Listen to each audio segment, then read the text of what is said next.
안녕하세요. 시니어 세상의 강 대표입니다. 대한민국 치매 환자는 현재 100만 명 정도 됩니다. 빠른 경우에 50대부터 치매가 발병하기도 하기 때문에 앞으로 이 숫자는 엄청나게 증가할 것입니다. 최근에는 유명 인사들도 치매 환자가 되었다는 소식이 심심치 않게 들려오는 만큼 누구도 안심할 수 없는 질환이 바로 치매라고 할 수가 있습니다. 치매의 전 단계라고 할 수 있는 경도인지 장애부터 경도 치매 그리고 중증도 치매까지 그 단계와 환자의 상태에 맞는 다양한 국가적 시스템이 마련이 되고 있는데요. 사실 실제로 가족 중에 치매 환자가 발생하기 전까지는 별로 관심이 없습니다. 그래서 오늘은 치매와 관련된 국가적인 시스템에 대해서 간단히 알아보고 특히 심각한 중증 치매의 경우에는 관리를 위해서 어떤 방법이 있는지 알아보겠습니다.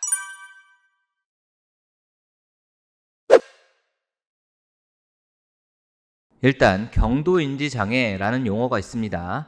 치매 전 단계로 일상생활에 전혀 문제가 없고요. 인지적인 저하가 본인이 느낄 수 있을 정도만 나타납니다. 그래서 가족들은 잘 눈치채지 못할 수가 있습니다.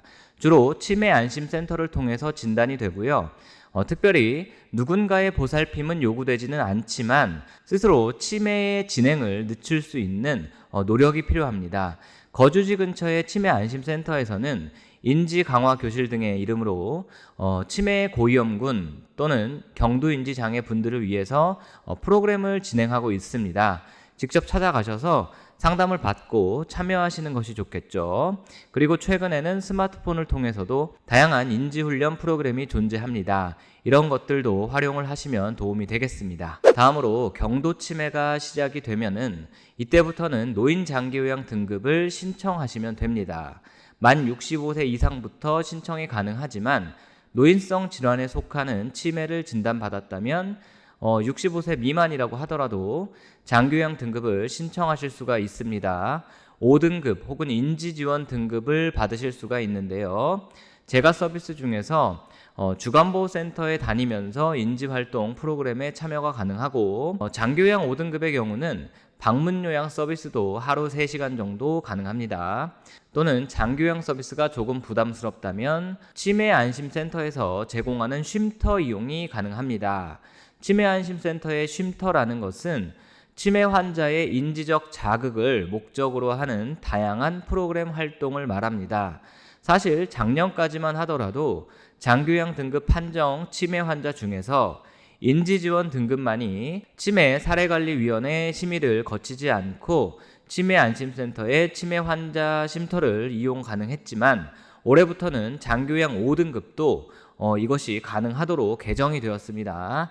참고하세요. 자, 여기까지는 일단 치매 환자이긴 하지만 어느 정도 스스로 일상생활도 가능하고 가족들이 어렵지 않게 케어가 가능한 분들이라고 할 수가 있습니다.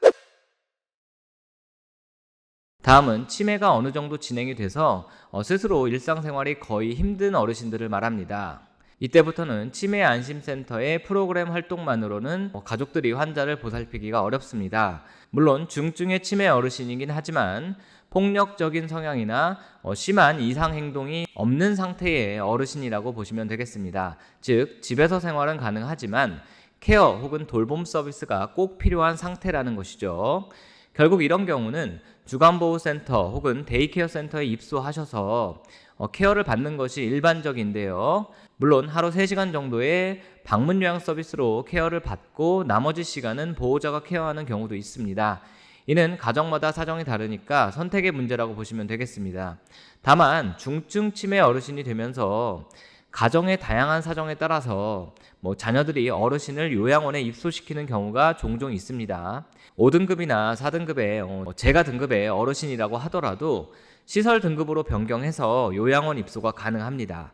하지만 저는 개인적으로 추천드리지는 않습니다. 이건 제 개인적인 의견입니다만 될 수 있으면 최대한 주간보호센터 이용이나 방문요양 서비스 등을 이용하면서 어르신이 자택에서 요양을 오랫동안 받으시는 것을 추천드립니다. 아무래도 요양원 입소는 제가 서비스에 비해서 폐쇄적이다 보니까 확실히 어르신의 상태가 급격하게 나빠지는 경우가 많습니다.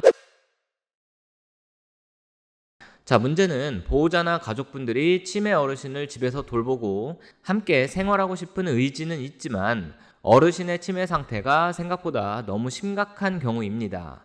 단순히 기억력 저하나 약간의 배회 증상 및 성격 변화 정도라면 가족들이 함께 생활이 가능합니다. 하지만 치매 환자는 뇌 구조의 변형이 나타나면서 심각한 성격 변화가 올 수가 있고 이로 인해 폭력 성향이 심하게 나타나기도 합니다. 그리고 단체 생활을 기본으로 하는 각종 기관 등에서 다른 입소 어르신들께 피해를 주거나 안전상의 우려가 될 만큼의 문제점들이 발생하기도 합니다. 치매에 동반되는 난폭한 행동, 피해 망상 등의 증상을 일컬어서 행동심리 증상, BPSD라고 묶어서 부르는데요. 치매 환자가 이런 행동심리 증상을 보이는 경우 스스로 크고 작은 사고를 일으키게 되죠. 환자를 돌보는 가족들은 전문가들도 아닐 뿐더러 환자의 치매 이전 모습을 기억하기 때문에 그 부담감은 상상을 초월합니다. 극심한 스트레스로 우울증까지 오기도 합니다. 흔히 일반 요양병원이나 요양원에 입원 혹은 입소시키면 되지 않겠는가 라고 생각하실 수가 있는데요. 저런 행동심리 증상을 보이는 치매 환자의 경우는 일단 단체 생활이 불가능합니다. 다른 환자들에게도 피해가 가기 때문이고 요양원의 경우에 정해진 케어 인력이 있기 때문에 해당 치매 어르신만 따로 돌볼 수가 없는 것이죠. 그러다 보면 결국 안전사고가 발생할 수가 있습니다. 그래서 요양원에서도 증상이 이렇게 심한 치매 환자는 입소가 거부되는 경우가 대부분입니다. 바로 이렇게 가정에서 돌보기 어려운 난폭한 행동, 망상 등의 증상이 동반되는 치매 환자를 집중 치료하기 위한 병원이 바로 치매안심병원이라고 하는데요.